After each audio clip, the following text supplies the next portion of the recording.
Break کے بعد آپ سبھی کا ہم پھر سے استقبال کرتے ہیں. ٹیکسٹ میسج کے ذریعے جو سوالات آئے ہیں ان کے جوابات اب آپ تک ہم پہنچائیں گے. اگر ٹیکسٹ میسج شروع کرتے ہیں. جی بسم اللہ. پہلا سوال یہ ہے کہ علامہ صاحب، I am Anam Fatima from India. میں 2002 میں شیعہ ہوئی اور الحمدللہ کافی علم سیکھا ہے آپ سے. میری فیملی سنی رسالہ فالو کرتی ہے اور وہ میرے عقیدے کے بارے میں نہیں جانتے اور میں تقیہ میں ہوں. آپ پلیز مجھے گائیڈ کریں کہ کیا کرنا چاہیے اور کیا نہیں کرنا چاہیے. میں نے ڈیسائیڈ کیا ہے کہ اپنی فیملی کو اپنے کنورژن کے بارے میں ضرور بتاؤں گی کہ میں سنی سے شیعہ اثنا عشری بن گئی ہوں جو 12 امام 14 معصومین کو مانتے ہیں. پر مجھے سمجھ نہیں آ رہا ہے کہ کیسے بتاؤں، کیونکہ وہ لوگ شیعہ کو اچھا نہیں سمجھتے. میرے گھر کے کچھ لوگ وہابی بھی ہیں. میری ریکویسٹ ہے کہ آپ پلیز ہمیں گائیڈ کریں کہ کیسے ثابت قدم رہیں اور کیسے استقامت پر باقی رہیں. مشورہ چاہیے. دیکھیے، سب سے پہلے ضروری ہے کہ زبانی بتانے سے پہلے آپ عملی طور سے ان کو بتائیں کہ آپ جو ہے کنورٹ ہو چکی ہیں، اور اپنے عمل سے اسے ثابت کریں تاکہ آپ کی طرف وہ رجوع ہوں، متوجہ ہوں اور پوچھنے پہ مجبور ہوں کہ آپ نے ایسا کون سے جو ہے عقیدہ فالو کر رہی ہیں آپ کہ جو آپ اتنا آپ کے اندر یہ چینجنگ آئی ہے. اچھا، تو عملی طور سے آپ ان کو بتائیں. اور اگر وقت اور موقع آپ کو نہیں ہے، دیکھیے ہوتا یہ ہے کہ جان و مال عزت آبرو کا جب خطرہ ہو تو تقیہ ہوتا ہے، ورنہ تقیہ نہیں ہوتا ہے. اگر ایسا کچھ جھگڑا فساد یا کوئی مشکلات بہت زیادہ ہیں تو ابھی فی الحال آپ جو ہے اپنے حساب سے رہیں، لیکن عملی طور سے ان کو اس طرف جو ہے باور کرائیں کہ آپ جو ہے آپ نے ایک عقیدہ فالو جو کر رہے ہیں وہ عقیدہ اس سے بہتر ہے کہ جو پہلے تھا. تو یہ آپ عمل سے بتائیں، بعد میں زبانی بتائیں. جی. اگلا سوال یہ ہے کہ جب لڑکا پیدا ہوتا ہے تو اذان دی جاتی ہے، اور جب لڑکی پیدا ہوتی ہے تو اذان کیوں نہیں دی جاتی؟ حدیث سے سمجھائیے. کہاں نہیں دی جاتی؟ یہ اب سوال ہے ان کا. پر دی جاتی ہے، لڑکے کو بھی دی جاتی ہے. لڑکی کے بھی کان میں اذان و اقامت دی جاتی ہے. داہنے کان میں اذان اور بائیں کان میں اقامت لڑکے کی پیدائش پہ بھی ہے اور لڑکی کی پیدائش پہ بھی ہے. جی جی، بہت شکریہ. اگلا سوال ہے اولاد ہونے کے لیے کوئی دعا بتائیے. جناب ابو جو زکریا کی دعا ہے، رب لا تذرنی فردا وانت خیر الوارثین، اس دعا کو اکثر دہرایا کریں، انشاءاللہ خدا صاحب اولاد کرے گا. اگلا سوال ہے کہ ہم جیسا کہ روز صدقہ جو نکالتے ہیں تو اسے کیا پرندے کو دے سکتے ہیں؟ دیکھیے، صدقہ جو نکالتے ہیں تو اپنی جان و مال کا نکالتے ہیں، تو وہ چاہیے کہ جو کسی انسان کے ہی کام آئے، جو ضرورت مند ہے انسان اس کو دیں. بہتر یہ ہے کہ اس کو دیں. پرندوں کے صدقہ، پرندوں کو کھلانے والی چیزیں الگ ہوتی ہیں، وہ بھی اگرچہ صدقے میں ہی آتا ہے جی، لیکن جو صدقہ آپ نکالتے ہیں بہتر ہے آپ کسی بھوکے انسان کو ہی کھلائیں. جی. اب یہ 3 سوال لگاتار ہے ایک صاحب کا. پہلا یہ ہے کہ مومن سے کیا مراد ہے؟ مومن جو صاحب ایمان ہے. دوسرا سوال ان کا یہ ہے کہ اگر مہر کی رقم 30 سال پہلے 50,000 روپے تھی تو کیا 30 سال بعد 50,000 کے ادا کرنے ہوں گے یا 50,000 کی ویلیو جو آج ہے اتنا ہی دینا ہوگا؟ دیکھیے، مہر کی 2 قسمیں ہیں. ایک ہے پیسہ جو آپ نے جو ہے سکہ راج الوقت آپ نے جو رکھا ہے، ایک تو یہ ہو گیا. دوسری چیز ہو گئی کہ اس کے اوپر کوئی چیز، مثلا جیسے سکہ رکھا ہے، سونے چاندی کا سکہ. اگر آپ نے سونے چاندی کا سکہ رکھا ہے تو آپ سونے چاندی کا سکہ دیں، چاہے وہ اس زمانے 50 کا تھا، 100 کا ہو جائے، مسئلہ نہیں، تو آپ سکہ ہی دیں گے. ٹھیک. یا مثلا جیسے کسی کبھی کبھی جو ہے مہر میں ہوتا ہے کہ ہمیں زیارت کے لے جائیں گے، زیارت کربلا حج کے لیے. تو حج جس زمانے میں شادی ہوئی تھی 50,000 کا تھا، آج 3 لاکھ کا 3.5 لاکھ کا ہے، تو حج ہے. جی ٹھیک ہے، اس کو حج ہی کرانا ہے. لیکن اگر آپ نے جو ہے سکہ راج الوقت کے حساب سے 50,000 روپے آپ نے جو ہے پیسہ جو ہے مہر رکھا ہے، تو جب بھی آپ دیں گے تو سکہ راج الوقت کے حساب سے 50,000 ہی دیں گے، اس پہ کوئی انٹرسٹ وغیرہ نہیں لگتا ہے. جی جی. انہی کا تیسرا سوال یہ ہے کہ اگر کوئی مہر کی رقم ادا نہ کرے اور معافی بھی نہ کروائے تو اس کا شریعت میں کیا حکم ہے؟ گنہگار ہے، اس کو جو ہے یہ کرنا چاہیے. ایسا یہ ہو سکتا ہے اس کی کوئی مجبوری رہی ہو. کئی قسمیں ہوتی ہیں، ایک ہوتا ہے شرارتاً نہیں کیا، ایک ہوتا ہے جان بوجھ کے نہیں کیا، ایک ہوتا ہے وہ کر نہیں سکتا یا معافی بھی نہیں مانگ سکتا. تو اگر وہ نہیں مانگ سکتا تو جو جن کا ہے ان کو چاہیے کہ اگر ہمدردی کرے تو ٹھیک ہے، نہیں کرے تو پھر وہ اس کا دیندار ہے، وہ قرضدار ہے، مقروض ہے، وہ یہاں سے لے کر قیامت تک مقروض ہے. اس کو قرض وہ ادا کرنا پڑے گا. یا اپنے کمپرومائز ہو گیا ہو، اگر کمپرومائز نہیں ہوا ہے تو پھر وہ قرضدار ہے. اگلا سوال یہ ہے کہ والد راضی ہوں شادی کے لیے اور والدہ نہ ہوں، اور وہ ایسا کہیں کہ اگر وہاں شادی ہو گئی تو میری میت میں بھی مت آنا، محشر میں بھی میرے سامنے مت آنا، تو کیا کیا جائے؟ جبکہ لڑکا اچھے گھر سے ہے، کوئی کمی نہیں ہے، اللہ مولا والا ہے، پھر بھی ان کا کہنا یہ ہے، جواب چاہتے۔ تو کیوں ایسا کہہ رہی ہیں؟ ان کو ایسے ان کو سمجھائیں، سمجھانے کے بعد یہ کام جو ہے اپنے والد پہ چھوڑیں، والد جو کہہ رہے ہیں وہی کریں۔ اگلا سوال اس طرح سے کہ ہماری ایک سسٹر جن کا کوشچن ہے اس کا جواب ضرور دیں۔ اچھا، ان کا کہنا ہے کہ ان کے گھر کی کچھ پرابلم کی وجہ سے ان کی شادی ہونے سے پہلے ہی طلاق ہو گئی تھی۔ اب ان کے گھر کی ساری پرابلم سالو ہو گئی ہے اور وہ پھر سے ری میرج کرنا چاہتے ہیں اپنے ایکس ہسبینڈ سے۔ کیا دوبارہ سے نکاح کر سکتے ہیں یا نہیں کر سکتے؟ سیستانی صاحب کے تقلید میں ہے۔ جو سوال کا پہلا حصہ اسے سمجھ میں آ رہا کہ شادی شاید ہو چکی تھی، جی ان کی شادی ہوئی، رخصت ہی نہیں ہوئی تھی، ہو چکی تھی، طلاق ہو گئی، تو اس کا مطلب ہے رخصت ہی نہیں ہوئی ہوگی۔ اچھا جی، شادی ہونے سے پہلے مطلب ہم لوگ شادی سمجھتے ہیں رخصت ہی کو، جب لڑکی اپنے مائکے سے سسرال چلی جائے، جی ممکن ہے کہ ان کا عقد ہوا ہو، نکاح ہوا ہو، اور اس کے بعد کچھ حالات ایسے ہو گئے ہوں کہ جس کی وجہ سے وہ پھر آگے بات نہ بڑھی ہو تو وہ طلاق ہو گئی ہو۔ جی جی، اس ایسے سلسلے میں عدت بھی نہیں ہوتی، تو طلاق جیسے ہوتی ویسے ہی وہ نامحرم ہو جاتی ہے۔ اب اس کے بعد حالات اچھے ہو گئے ہیں، دونوں خاندان مل گئے ہیں، تو اب دوبارہ وہ شادی کر سکتے ہیں، نو پرابلم، آپ شادی کریں، نکاح کریں اور رخصتی کریں، اطمینان سے رہیں۔ اوکے، ایسا اجازت ہے شریعت کی۔ اگلا سوال رخسانہ شیخ مہاراشٹر سے، جمعے کی نماز خواتین کو جائز ہے؟ کتنی رکعت؟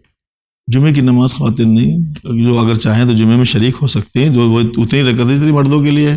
جی مولانا صاحب، میرا سوال ہے کہ جب ہم قبرستان مرحومین کی قبروں کی زیارت کو جاتے ہیں، اس وقت میں ماں اور باپ کی قبر پر فاتحہ پڑھ لیتا ہوں، لیکن یہ کہ وہاں میری دادی، دادا، چچا اور قریبی رشتہ دار بھی دفن ہے، سبھی جگہ پر باری باری فاتحہ کیا جائے تو کافی وقت لگے گا، تو جہاں دفن یعنی جملہ مرحومین کے لیے فاتحہ پڑھ کے بخشا جائے تو کیا ایسا ہم کر سکتے ہیں؟ سوال ہے آنند گجرات سے۔ جی بالکل کر سکتے ہیں، آپ ایک سورہ فاتحہ پڑھیں اور اس میں سب کے نام لے لیں، اگر نام نہیں آتے ہیں تو سب کا کل مومن مومنات کہیں، بالخصوص اپنے والدین اور دادی دادا کو کر دیں، مسئلہ نہیں، کر سکتے آپ۔ بسم اللہ۔ اگلا سوال یہ ہے کہ کیا ہم یعنی جینس ہیں تو کان اپنا چھدوا سکتے ہیں کہ نہیں؟ اب اس کی ضرورت کیا پڑ گئی؟ اگر ضرورت ایسی ہے تو ایسا کوئی شرعاً قباحت نہیں ہے، آپ چھدوا دیجیے، کوئی مسئلہ نہیں۔ جی اگلا سوال یہ ہے کہ سوال کرنے والے کہہ رہی ہیں کہ 3 مہینہ پہلے مجھے بیلس پیلسی ہوئی تھی، مولا کی کرم سے سب ٹھیک ہو گئی ہوں، پھر بھی ہاتھ پیر سن ہو جاتے ہیں، جھنجھناہٹ رہتی ہے، ایسی اور بھی کئی دقت ہیں، دوا تو ہو رہی ہے مگر پھر بھی دقت زیادہ ہے، میں بہت پریشان ہوں، پلیز فالج سے بچنے اور شفایابی کے لیے کوئی دعا تعلیم فرما دیجیے۔ یہ دعا مشلول ایک بہت مشہور دعا ہے، اس کو اکثر پڑھا کریں، پانی پہ دم کر کے پیئیں، انشاءاللہ شفا ہوگی۔ اگلا سوال یہ ہے کہ ہمیں یہ بتائیں کہ اگر کوئی اپنا نکاح پڑھ سکتا ہے کہ نہیں پڑھ سکتا؟ دیکھیے یہ اپنا نکاح پڑھ سکتا ہے، نکاح پڑھنا کوئی بچوں کا کھیل تھوڑی ہے کہ آپ کوئی بھی کھڑا ہو جائے نکاح پڑھ لے۔ جی، چونکہ نکاح کے کچھ شرائط ہوتے ہیں، اس میں سب سے بڑی چیز ہوتی ہے نکاح پڑھنے والے کے لیے قصد انشاء۔ آپ کو پتہ ہی نہیں ہوگا قصد انشاء کسے کہتے ہیں؟ جی، تو آپ کو قصد انشاء پتہ ہی نہیں تو آپ کیوں پڑھ سکتے بھائی؟ علماء کرام کس لیے ہیں؟ آپ علماء کرام کو بلائیے، عالم دین کو بلائیے، اس عالم دین کو جسے قصد انشاء پتہ ہے، اب اس کی ذمہ داری وہ پڑھے گا، آپ کیوں پڑھیں گے خود؟ کیا مجبوری؟ اگر مجبوری ایسی ہے تو پھر پہلے آپ سیکھیے کہ اس کی قصد انشاء کیا ہے اور کس طرح سے پڑھا، اس کی شرائط کیا ہیں۔ اگر قصد انشاء نہیں ہے اور آپ سیغا بھی پڑھ رہے ہیں، صحیح پڑھ رہے ہیں، تو بھی نکاح صحیح نہیں ہوگا۔ قصد انشاء کے بغیر نکاح مکمل نہیں ہوتا ہے۔ تو آپ کو خود پتہ ہی نہیں ہے قصد انشاء کیا ہے، آپ عربی اگر بول لیتے ہیں یا عربی پڑھ لیتے ہیں تو ایسا نہیں کہ آپ نکاح بھی پڑھ سکتے ہیں، آپ کچھ بھی آپ نہیں کر سکتے، کہیں نہ کہیں پہ تو مولانا کی ضرورت پڑے گی آپ کو۔ اس لیے عالم دین سے کانٹیکٹ کریں نکاح وغیرہ کے لیے، تاکہ آپ بری ذمہ قیامت میں رہیں۔ دیکھیے ہمارے یہاں سیدھا بہت بڑا ایک ہمارے لیے آسانی فراہم کی گئی، جیسے ایک ہمارے یہاں مسئلہ تقلید ہے، مسئلہ تقلید میں ہمیں اپنی زندگی میں کیا کرنا ہے، ایک عالم دین نے لکھ کے دے دیا کہ بھائی یہ کتاب ہے، اس پہ رسالے پہ آپ عمل کریں گے، جب آپ عمل کریں گے تو قیامت کے دن آپ بری ذمہ ہیں، میں ذمہ داری لیتا ہوں۔ ساری زندگی کی ذمہ داری ایک شخص لے رہا ہے، آپ تقلید کر کے اس کے ساتھ چلیں، اپنا ہاتھ اس کے ہاتھ میں دے دیں، قیامت میں تو آپ کو پوچھے گا آپ نے یہ کیوں کیا تھا، ہم کیا پتا، ہم مغلط ہیں، ہم اس کی تقلید کرتے تھے، وہ ہمارا مرجع ہے، وہ جانے۔ اتنا آسان راستہ ہمیں بتا دیا گیا، پھر ہم کیوں اپنی راستے خود ڈھونڈ رہے ہیں؟ اس کو چھوڑ کے ڈھونڈ رہے ہیں کہ ہم ادھر جائیں کہ ادھر جائیں، ادھر جائیں کہ ادھر جائیں، کیا کریں؟ یہ آسان راستے شریعت نے ہمیں بتائے ہیں۔ ایسے ہی یہ عقد وغیرہ کے مسائل ہیں، یہ پوری زندگی کا مسئلہ ہوتا ہے، صحیح۔ بعد میں نسل کا مسئلہ ہوتا ہے۔ ایک لفظ ادھر سے ادھر ہو گیا اور ادھر سے صیغہ صحیح نہیں ہوا اور آپ نے جو ہے ایجاب کا سلب کا ایجاب پڑھ دیا تو گڑبڑ ہو جائے گا نا۔ جی بہت شکریہ۔ اگلا سوال اس طرح سے ہے کہ میری عمر 50 سال ہے، مجھے یاد نہیں کہ میری نمازیں کتنی قضا ہیں، ان کو کس طرح پڑھا جائے؟ اسی طرح سے والد کی نمازیں کتنی قضا تھیں، ان کو بھی کیسے پڑھیں؟ ایک تخمینہ لگائیں، مثلا 10 سال ہے تو 10 میں 11 کر دیں، ایک زیادہ کریں۔ عبد ربک حتی تأتیک الیقین، اپنے پروردگار کی اتنی عبادت کرو یہاں تک کہ یقین پیدا ہو جائے۔ یقین سے مراد یہاں ویسے تو موت ہے، لیکن پھر بھی آپ اپنی نمازیں اتنی یاد کر لیں کہ جو یقین ہو جائے کہ اتنی ہی ہوں گی، ان میں 1 سال بڑھا دیں، اپنے تخمینے کے حساب سے ہی آپ غالب جو خیال ہے اس کے اوپر عمل کریں۔ جی بہت شکریہ۔ میرا سوال یہ ہے کہ زیان نام کا کیا مطلب ہوتا ہے؟ میں نے مسائل زندگی میں ہی سنا تھا، اس کا مطلب نقصان ہوتا ہے، اور مولانا صاحب نے فرمایا بھی تھا کہ بچہ ہے ابھی تو بہتر ہے کہ نام بدل دیا جائے۔ تو مجھے بس یہ کنفرم کرنا تھا کہ پلیز آپ اس کا مطلب بتائیے، زیان کا مطلب۔ جو پہلے بتایا گیا وہی مطلب ہے اس کا، اور بہتر یہی ہے کہ آپ اس کو نام کو چینج کر دیں۔ جی بسم اللہ۔ میرا سوال یہ ہے کہ امام زمانہ علیہ السلام کی سلامتی کا صدقہ وین چینل پر دے سکتے ہیں؟ جی دے سکتے ہیں، بالکل۔ راجستھان سے یہ سید اشرف زیدی کا سوال۔ جی دے سکتے۔ اگلا سوال my self Ali Muhammad from Hyderabad. I have to sell my house, but for the past 2 years I am trying to sell, but I am facing very difficult to sell the house. So many people are showing interest to buy the house, but nobody can coming forward to buy the house. Kindly suggest me and help me and solve my problem. 2 سال سے تقریباً یہ اپنے جس چیز کو بیچنا چاہ رہے ہیں، گھر کو، اس کو لوگ دیکھنے تو آتے ہیں، پھر وہ خریدنے کے لیے نہیں آتے، بکتا نہیں ہے۔ جی خدا سے دعا کریں، انشاءاللہ بک جائے گا انشاءاللہ۔ میرا سوال یہ ہے کہ سہم امام ہے، مگر مجھے نہیں پتا کہ ان کے پاس اجازت ہے کہ نہیں۔ اگر ہم چاہیں کہ وہاں پر نمازیوں کی قالین بچھوا دیں اس سہم امام سے، تو ہم بچھوا سکتے ہیں کہ نہیں؟ نہیں، آپ بالکل نہیں بچھوا سکتے۔ جب تک آپ کو کنفرم نہ ہو کہ وہاں اجازت ہے تب تک آپ وہاں نہیں دے سکتے۔ اگر آپ کو قالین ہی بچھوانا ہے تو امام کے پیسے سے کیوں، اپنے پیسے سے بچھائے نا۔ امام کا پیسہ تو وہی دیا جا سکتا ہے جہاں امام کی اجازت ہوگی۔ جی اگلا سوال ہے کہ میرا سوال یہ ہے کہ 20 سال پرانی جانماز تھی اور اس جانماز پہ پیریڈ کے داغ تھے جو کہ مجھے نہیں پتا تھے، اور میں نے وہ جانماز اور کئی جانماز کے ساتھ میں دھوئے، اور دھونے کے بعد اور پراپر کلین ہونے کے بعد جب میں نے وہ جانماز سکھانے کے لیے ڈالا تو وہ ایک جانماز جو 20 سال پرانی تھی وہ اس پر ابھی بھی وہ داغ دکھائی دے رہا ہے اور وہ دھبا دکھائی دے رہا ہے، جبکہ ساری جانماز میں نہیں ہے۔ تو ایسے میں وہ جانماز اور باقی کی جانماز، اس کے لیے شرعی کیا حکم ہے؟ آپ مہربانی کر کے اس کا جواب دیں۔ اگر وہ دھل گیا ہے اور داغ لگا ہے تو اس کو پاک ہونا ضروری ہے، اور داغ اگر نہیں چھٹتا ہے تو اس کا پاک ہونا، داغ کا چھٹنا مسئلہ نہیں ہوتا، کبھی کچھ داغ ہوتے جو رہ جاتے، لیکن اس کا پاک ہونا ضروری ہے۔ اس کو دھلنا، جو شرائط ہے دھلنے کے، دھولنا، اس کے بعد اس پہ صابن وغیرہ لگا کے صاف کرنا، پھر اس کو نچوڑنا، دو دھلائی کے بیچ میں عصر کرنا، یہ سب اس کے شرائط پورے ہوں گے تو داغ لگے رہیں گے۔ جیسے ہلدی کا داغ رہ جاتا ہے یا سیاہی کا داغ رہ جاتا ہے، یہ داغ رہ جانا اس کی دلیل نہیں ہوتا کہ نجس ہے۔ جی بس وہ کوئی شرائط کے ساتھ اس کو دھلنا چاہیے۔ جی اگر وہ شرائط کے ساتھ دھل گیا تو پاک ہے۔ جی انہی کا اگلا سوال یہ ہے کہ قبر کی تختی پر چہاردہ معصومین کا نام لکھانا کیسا ہے؟ نہیں لکھانا چاہیے، بہتر یہ ہے کہ اس کے اوپر چہاردہ معصومین علیہ السلام کا نام لکھانا نہیں چاہیے۔ تختی پہ لکھانے سے بہتر یہ ہے کہ اپنے دل پہ لکھ کے لے جائیں نا، جی زبان سے کہہ کے لے جائیں، اپنے عقیدے میں لے کے جائیں، اپنے ذہن و فکر میں لکھ کے لے جائیں نا۔ تختی پہ کیوں لکھائیں گے؟ چونکہ تختی وہ قبر پہ لگی رہتی ہے، کبھی وہاں لوگ آتے جاتے بھی ہیں، تو بے حرمتی ہوتی ہے۔ جہاں بے حرمتی کا خطرہ ہو، جہاں بے حرمتی کا اندیشہ ہو، ایسے مقام پر پہلے سے ہی وہ نام نہیں رکھنا چاہیے۔ جیسا کہ اکثر لوگ جو ہے تختی پر پجتر کے نام اور سب کے نام لکھ دیتے ہیں۔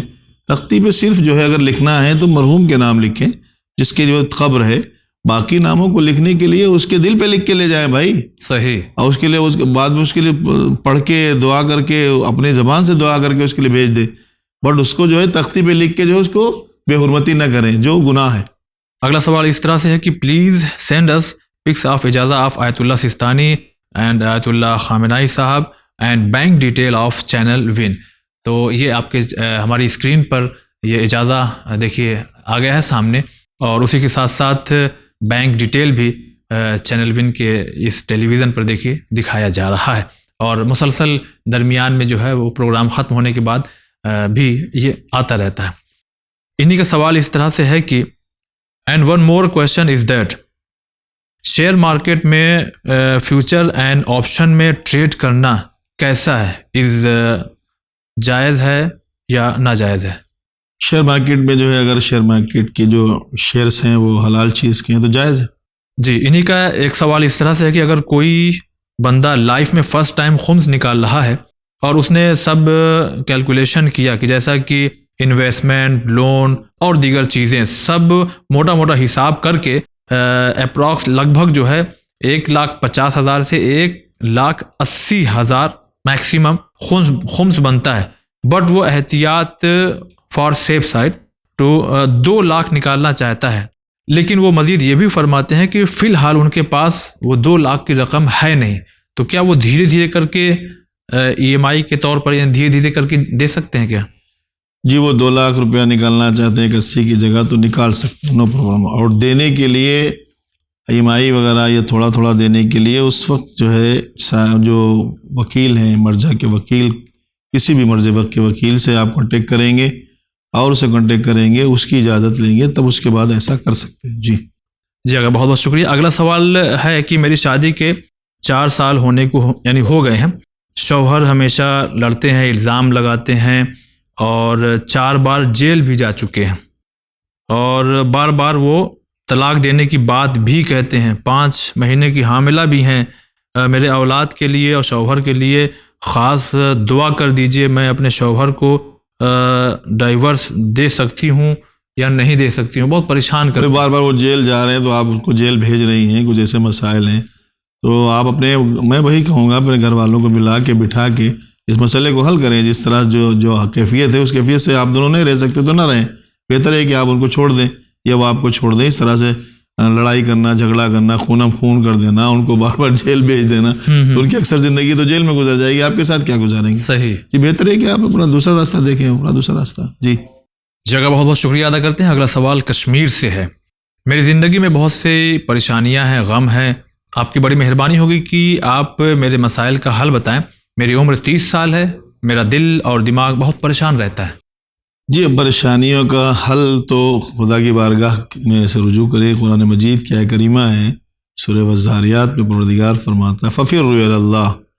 جب کبھی کوئی مشکل ہے تو اللہ کی طرف دوڑو، اس کی بارگاہ میں پہنچو.